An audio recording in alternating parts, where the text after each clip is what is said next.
আসসালামু আলাইকুম ভিউয়ার্স।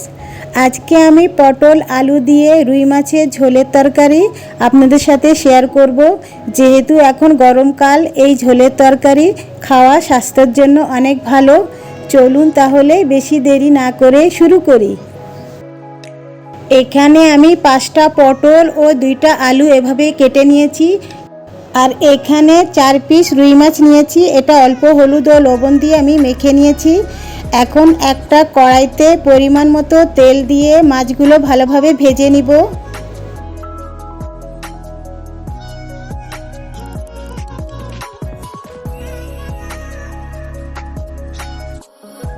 মাছগুলো খুব ভালোভাবে ভেজে নিয়েছি, এগুলোকে বের করে নিচ্ছি।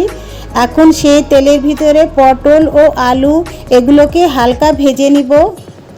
একটু হলুদ ও লবণ দিয়ে দিলাম। এভাবে পটল আলু ভেজে রান্না করলে তরকারির স্বাদটা অনেক বেড়ে যায়। আমি এখানে ভেজে নিয়েছি, আলু ও পটলগুলো বের করে নিচ্ছি। এখন অন্য একটা প্যানে 2 টেবিল চামচ তেল দিয়ে 2 টেবিল চামচ পেঁয়াজ দিয়ে হালকা ভেজে নিব।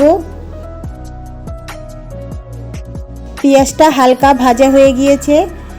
এখন 1 চামচ আদা বাটা ও 1 চামচ রসুন বাটা, এগুলো পেঁয়াজের সাথে একটু হালকা ভেজে নিব।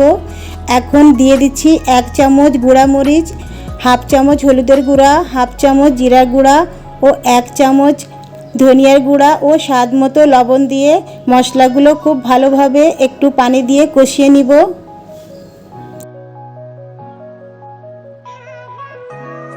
এখন ভাজা পটল ও আলু দিয়ে মশলার সাথে আরেকটু ভেজে নিব।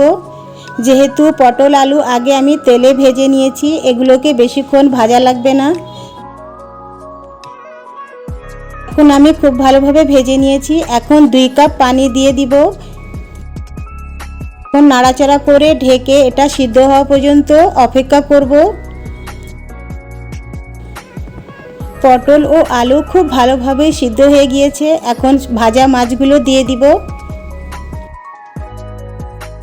এখন এগুলোকে একটু নেড়েচেড়ে ঢেকে আরও কিছুক্ষণ রান্না করে নিব।